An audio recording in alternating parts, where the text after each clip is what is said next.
माँ तू सबसे प्यारी है, माँ तू जग में न्यारी है।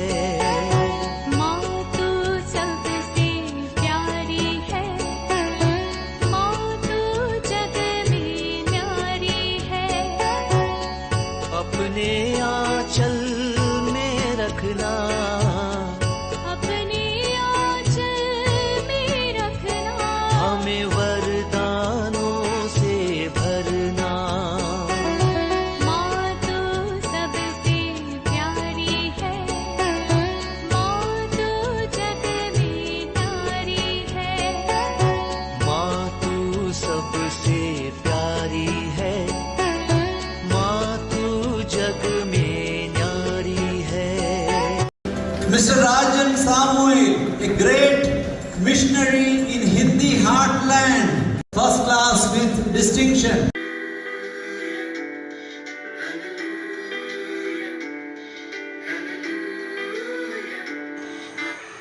पिता, पुत्र और पवित्र आत्मा के नाम पर आमीन। आप सबों को जय यीशु।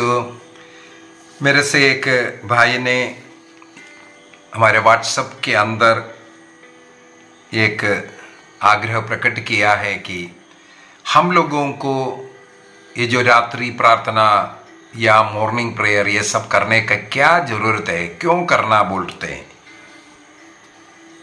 बाइबल के अनुसार यदि हम इसके विषय में सीखेंगे, विशेष रूप से स्तोत्र ग्रंथ के अंदर अनेकों जगहों पर सुबह की प्रार्थना, शाम की प्रार्थना, रात्रि प्रार्थना और दिन में 3 बार प्रार्थना करना, दिन में सुबह शाम प्रार्थना करना या दिन में 7 बार प्रार्थना करना, इसके विषय में हमें बहुत जगह पर पढ़ने के लिए मिलता है।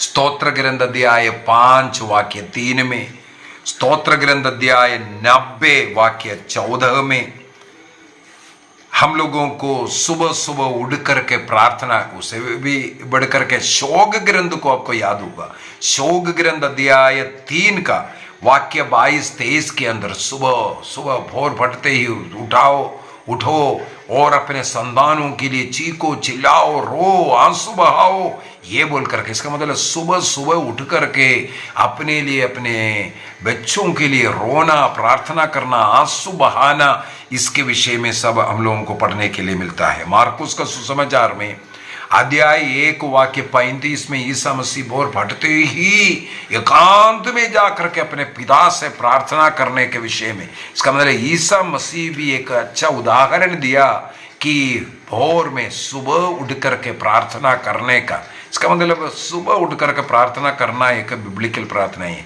कैसे?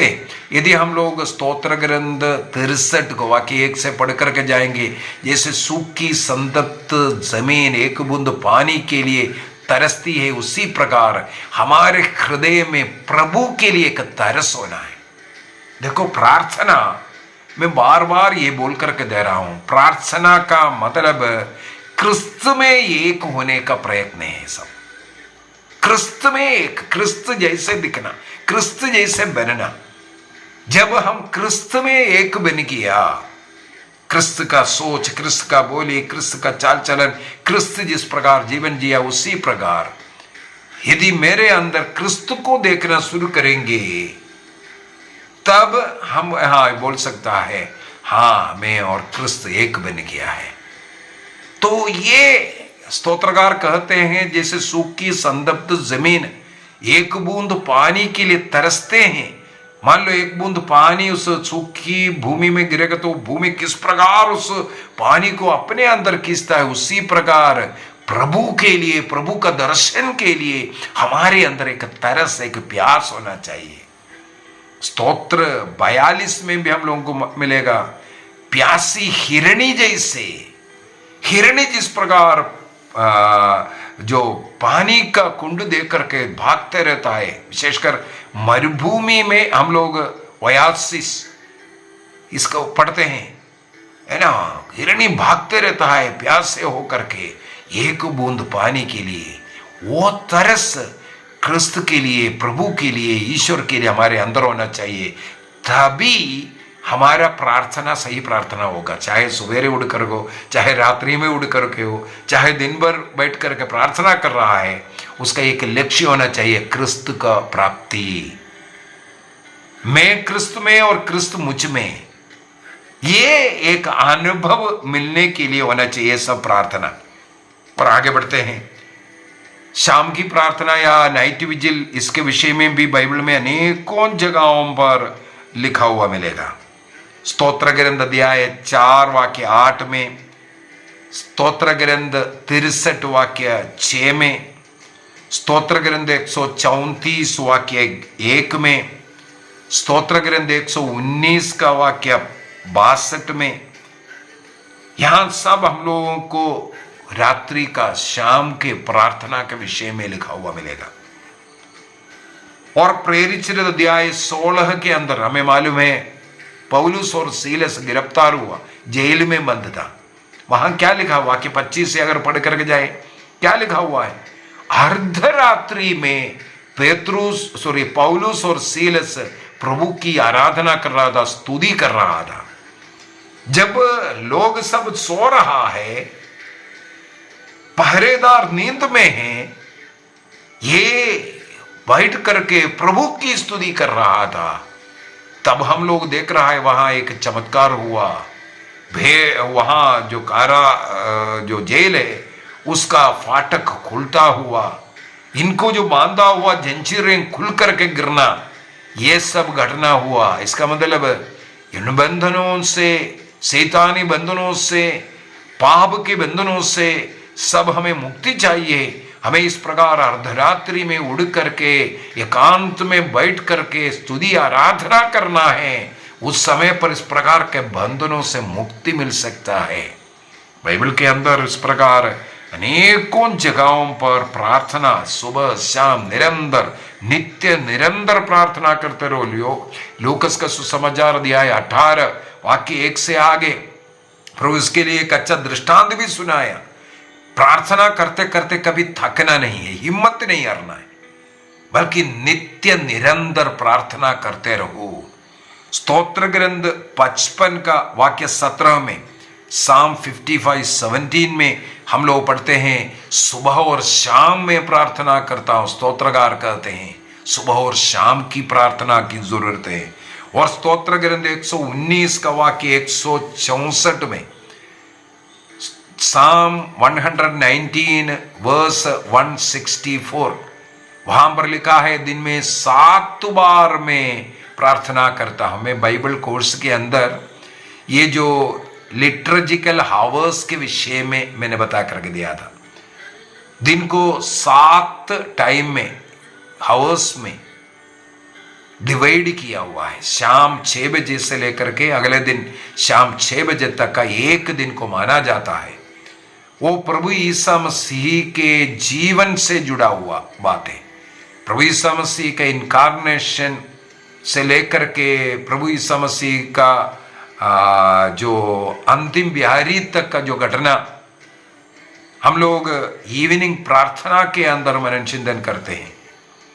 इसके बाद इवनिंग प्रेयर के बाद वो गत्समनी में प्रार्थना करने गए, उसको हम लोग सुतोरो प्रार्थना कहते हैं। इसके बाद तुरंत जो करते हैं, इसके बाद वहां से गिरफ्तार कर प्रभु यीशु मसीह को उस रात्रि में अन्नस, केफस, पिलातुस, हेरोद वहां सब लेकर के गया। उसको हम लोग नाइट प्रार्थना के अंदर याद करते हैं। मॉर्निंग प्रेयर के अंदर पिलातुस के सामने लेकर के सेकंड टाइम लेकर के आता है, उन्हें क्रूस दंड के सजा सुनाना, जो कोड़े मारना, ये सब मनन चिंतन करते हैं। इसके बाद 9 बजे की प्रार्थना में प्रभु यीशु मसीह क्रूस ढो करके कलवारी की ओर जाता हुआ, और 12 बजे के समय पर प्रभु यीशु मसीह को क्रूस पर चढ़ाने के विषय में, और 3 बजे की प्रार्थना में प्रभु यीशु मसीह के मृत्यु को याद करते हैं। तो प्रभु यीशु मसीह के जीवन से जोड़ करके ये लिटर्जिकल हावर्स बना है। तो उसके अनुसार प्रार्थना करते हुए एक अच्छा जीवन हम जी सकता है। कैथोलिक कलीसिया का धर्म शिक्षा ग्रंथ 2698 में 2698 के अंदर हम लोग ये पढ़ते हैं, कलीसिया में ट्रेडिशनली हम लोगों को एक लिटरेजी सिस्टम मिला हुआ है, वो है लिटरेजी ऑफ हावर्स।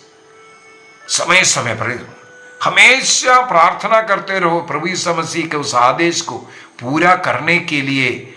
आदिम कलीसिया से हमारे चर्च फादर्स के द्वारा बनाया हुआ सुंदर ये तरीका है। भोजन के पहले, भोजन के बाद में और अन्य समय पर सब इस प्रकार प्रार्थना करते हुए क्रिस्त के साथ जुड़े रहने का, उनसे अलग कभी ना हो, इसके लिए प्रार्थना करते हैं। इसीलिए उसको लिटरेजी ऑफ द हावर्स कहते हैं। कैथोलिक कलीसिया का धर्म शिक्षा ग्रंथ 2720 के अंदर सभी विश्वासियों को, क्रिस्त विश्वासियों को कलीसिया अपने इस लिटरेजिकल प्रेयर समय समय पर करने के लिए आग्रह करती है। मैंने जो पारिवारिक प्रार्थना एवं धर्म शिक्षा पुस्तकों को लिखने का जो शुरू किया, केवल इसी उद्देश्य से लोगों को प्रार्थना में लगे रहना चाहिए। सही प्रार्थना हमें कैसे करना है कई लोगों को मालूम नहीं है। प्रार्थना का मतलब केवल मांगना नहीं, भीख मांगना, प्रभु हमें चंगाई दे दो, हमें वो दे दो, हमें नौकरी दे दो, ये प्रार्थना नहीं है। प्रार्थना का मतलब है हमें प्रभु का, ईश्वर की स्तुति आराधना करना, धन्यवाद देना। हाँ, उसका एक छोटा सा भाग है हमारे निवेदनों को रखना, लेकिन प्रार्थना का मुख्य हार्ट प्रभु की स्तुति आराधना है। उसके लिए हमें स्तोत्र का इस्तेमाल करना। इसलिए पारिवारिक प्रार्थना धर्म शिक्षा ग्रंथ के अंदर, चाहे सुबह की प्रार्थना हो, दोपहर की प्रार्थना, 3 बजे की प्रार्थना, इवनिंग प्रार्थना और नाइट प्रार्थना, इस प्रकार 5 प्रार्थनाओं को लिखा हुआ है।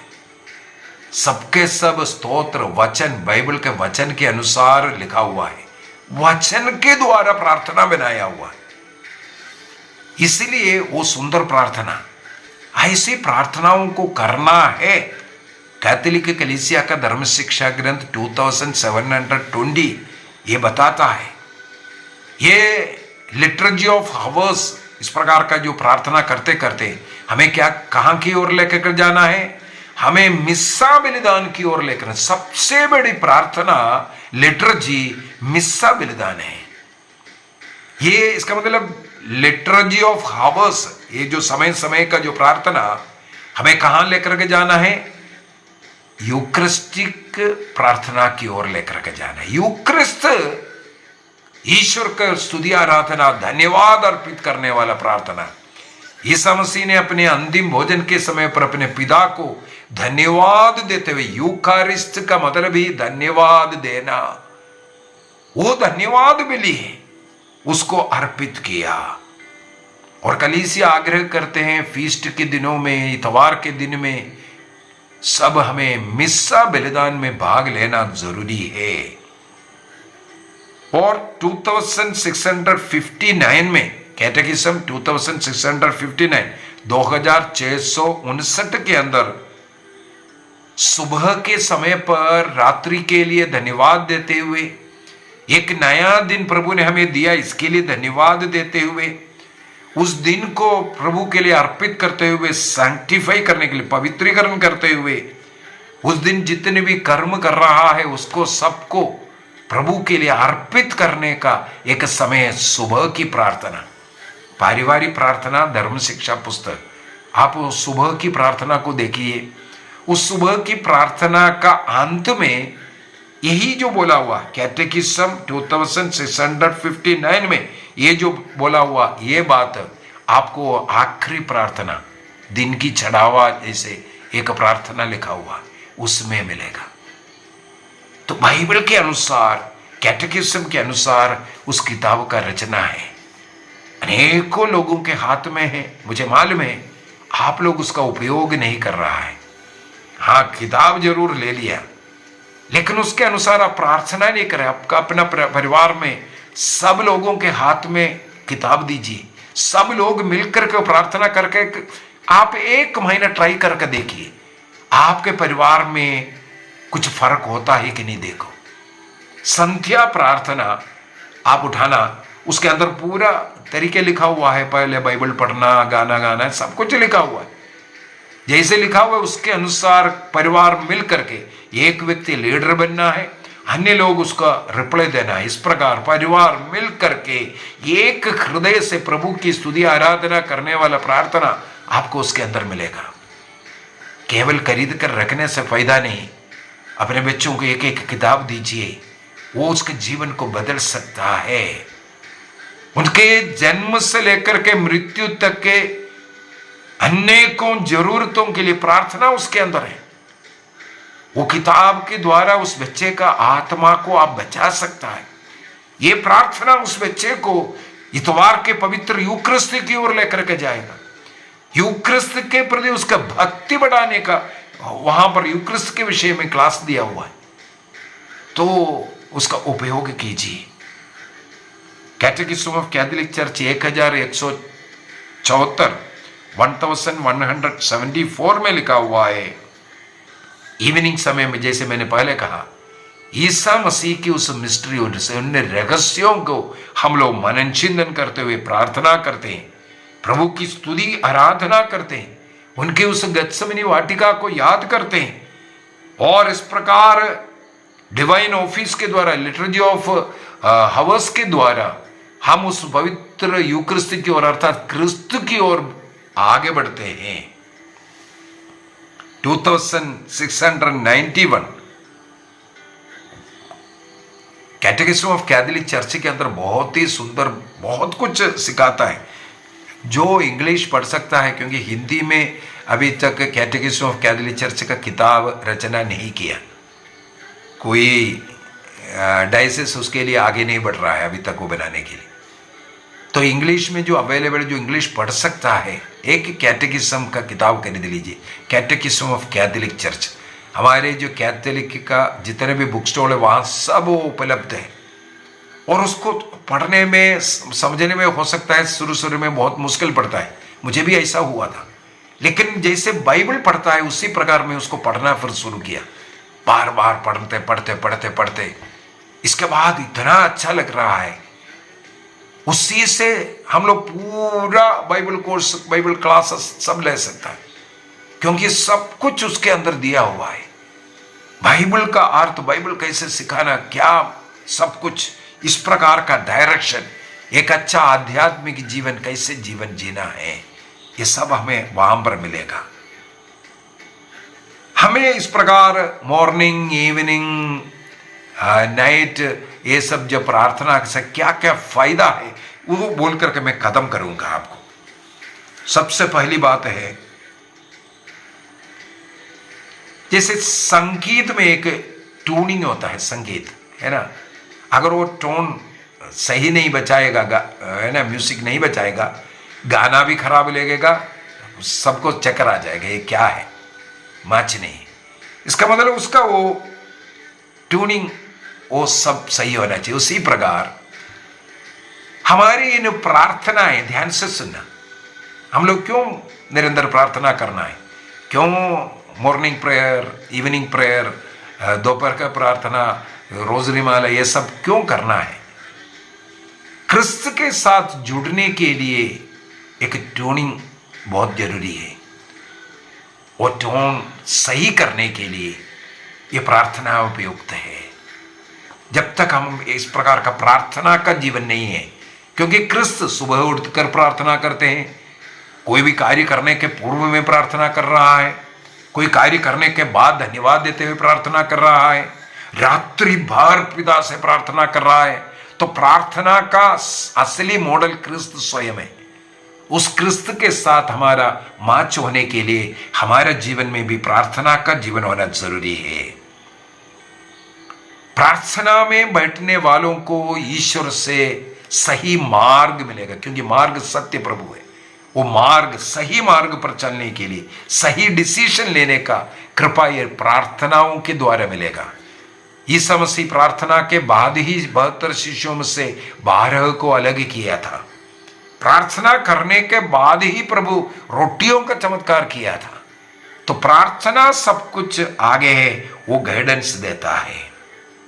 प्रार्थना के द्वारा हमें आत्मिक शक्ति मिलता है, सब प्रकार का दुश्मनों से प्रोटेक्शन मिलता है, विशेषकर शैतानी हरकतों से। प्रार्थना में हम प्रभु को धन्यवाद देता है, इसलिए प्रभु को प्रिय प्रार्थना है। प्रार्थना में हम अपने को पूर्ण रूप से अर्पित करते हैं, सरेंडर करता है। हमारे कमजोरियां, बलहीनताएं, सब कुछ प्रभु के सामने सरेंडर करने का समय है। और उसी प्रकार हमारे मन का जांच करने का, एग्जामिनेशन ऑफ कॉन्शियस जो कहते हैं, मन का जांच करने का, हमने आज क्या क्या गलती किया, हमको ऐसा बोलना चाहिए था, नहीं बोलना चाहिए, ऐसे ऐसे अंतःकरण की जांच करने का एक अवसर भी ये प्रार्थना का समय होता है। प्रार्थना में हमें शांति मिलता है, क्योंकि प्रार्थना हमें क्रिस्त से जोड़ता है, इसलिए हमारे अंदर शांति आता है, क्रिस्त में हम आराम करता है। हम जब प्रार्थना दूसरों के लिए करता है, तिमोथी का पहला पत्र 2 में लिखा हुआ है, ये ईश्वर को प्रिय प्रार्थना है। हमारे लिए ही प्रार्थना नहीं, हमारे लिए क्या क्या जरूरत है उसी प्रकार ऐसे जरूरत अन्य 1000 10,000 लोगों के लिए भी रोज हमें प्रार्थना करना है। जरूरतमंदों को आपको ढूंढना है और उनके लिए आप प्रार्थना करना है।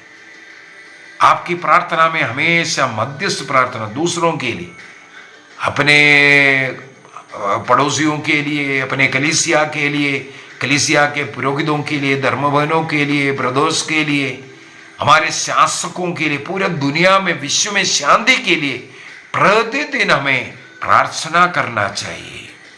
इस प्रकार क्रिस्त के साथ हमारा एक बहुत अच्छा रिलेशन, संबंध शुरू होता है। मैंने 10-12 बातें बोल करके दिया।